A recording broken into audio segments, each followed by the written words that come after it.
patriotic party has taken a bold step towards rebuilding and reforming its structure following its heavy defeat in the 2024 general elections.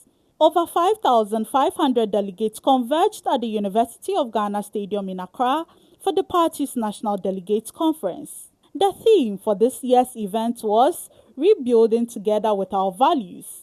The NPP's 2025 conference was not just another gathering, it was a moment of introspection, renewal, and charting a new course for victory in 2028. Delegates deliberated and voted on key constitutional reforms with a clear message: the party must evolve. Dennis Miracle Abuaje, a member of the party's communication team, earlier spoke to the Ghana News Agency. The main discussion today is about the reforms the party wants to introduce for now. And so there are about a little over 50 propositions or proposals that will be put to the people. We are looking forward to the decision of the people. And so out of the 50, we would know how many will pass and how many would be pended for the future. But once we are done, we'd have clarity as to what we are doing for ourselves as a party going into the future. The effect is that by the time we are done, if these motions pass, we would have expanded the current base by about 40%, while working towards one man, one vote. So this is a political party. You have to take us through a transition period. We are working through that transition period. If these motions pass today, we would have expanded by about 40%, which is very significant. Even at the same time, while putting in place measures to get to one man, one vote eventually. So I think it's a continuum we are working on. The basics. Try to reinvent the wheel. Try to find a better way to get closer to the people, to understand what Ghanaians want. In politics, you do what the people want, not what you want. Other delegates said a lot of issues have not been handled well, hence the conference was necessary. Betting tax, the youths have seen betting tax as a hobby, as something they should use to improve their lives. They were expecting we should scrap it. We failed to do so. That has given them a heartache, and they voted against us. And we've realized that it was a mistake. Next time, we'll listen to the Ghanaians, we'll listen to the youth, because they knew very well we have performed, we have done massively at all aspects: economic, infrastructure, education, what of you. We have done a lot in all the aspects. Only that we failed to meet the expectation of few things Ghanaians were telling us to do, which we couldn't do. And we plan to do that when we have given the mandate 2028. Even the Ghanaian constitution itself is dynamic, and it's a living constitution. So it is also in order that the party, upon realizing certain flaws or certain weaknesses with time, certain things that ought to be corrected so that it will inure to the ultimate benefit of the party. We've made some observation, even though the official report that has been done by the Microcode Committee hasn't been released yet. We all know there have been some other, investigation and reports being made outside there, where we all know that there has been some weaknesses. So through this kind of conferences and the amendment that we seek to do, we are looking forward that with the amendment that will come, the NPP party will be rebuilt, will be strong once more, so that in the coming future, which is 2028, we are not waiting any longer. In 2028, inshallah, whoever be the flag bearer of the party, we are going to have the victory that we expect to have.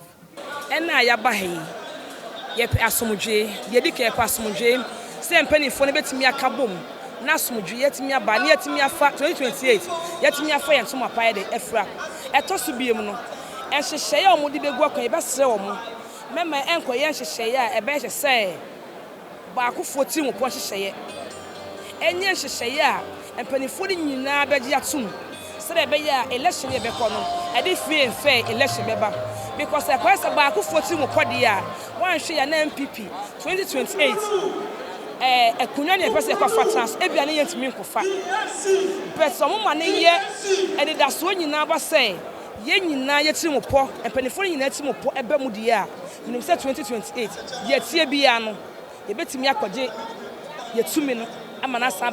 we all expect that at the end of this conference, we'll have a peaceful conference and a peaceful party to run along with, that we can take back what has been snatched from us 2024 in the next 3 years to come, which is 2028.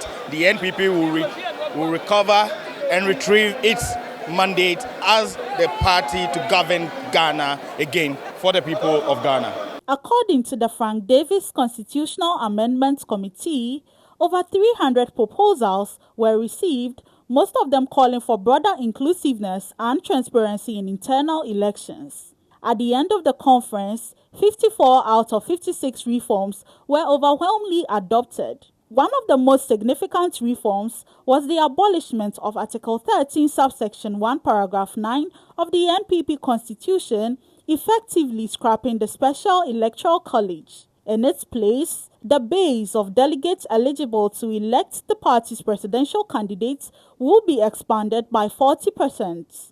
The committee chairman of the National Annual Delegates Conference, Joseph Osei-Wusu, and executives of the NPP spoke to the GNA on the proposals accepted by the party. Let me thank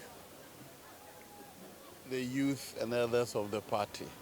They have been so cooperative. People have volunteered freely, and people have shown so much enthusiasm and commitment that in the end, whatever we planned, we're able to carry it with the cooperation of delegates and even guests that we invited.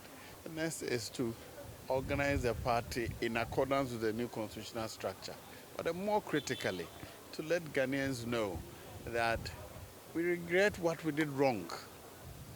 We regret the kinds of things which make them unhappy. And we are willing to make amends and to serve Ghana better. That is the next step. Whatever it takes for the opportunity to serve better is what we will do. We are certain that Ghanaians may have been justified in voting against us. Whatever we thought was pleasing them, not all of them were pleasing. However, we presented ourselves in a manner that made them unhappy with us. Justified. So we thank them. Feedback is so critical in taking policy decisions. So the feedback is sufficient for us to reorganize and go back, demonstrate that we are better organized and we're willing to serve better. I believe that I'll call that a success. But at the end of the day, even one of the proposals, I thought they didn't think through well.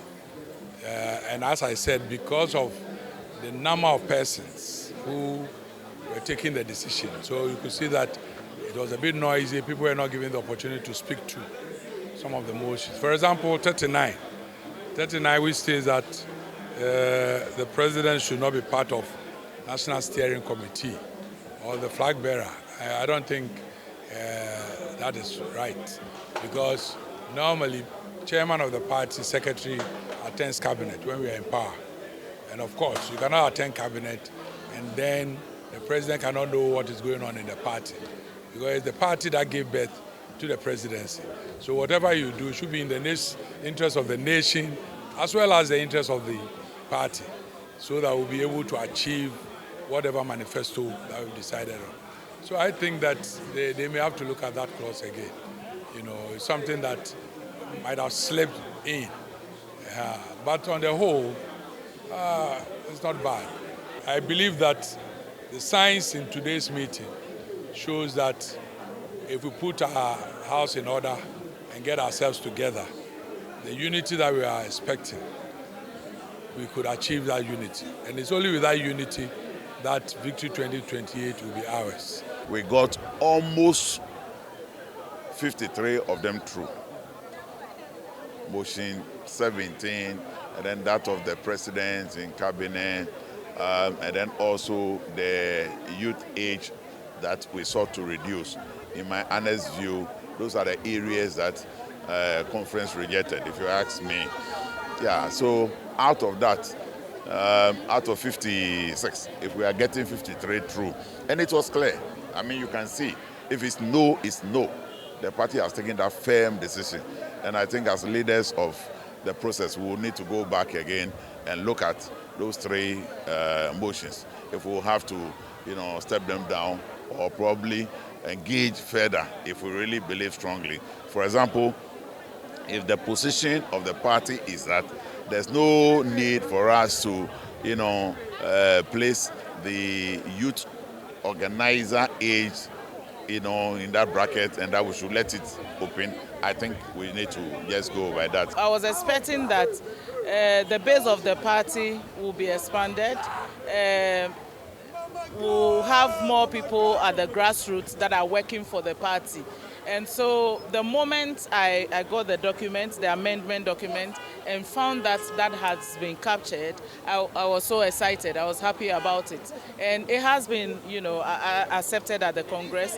And so that's a feather in our cap. The Congress closed with a renewed sense of purpose, a focus on unity, reform, and the ultimate goal, reclaiming power in 2028. The NPP's journey towards 2028 has officially begun with renewed reforms, reflection, and renewed resolve.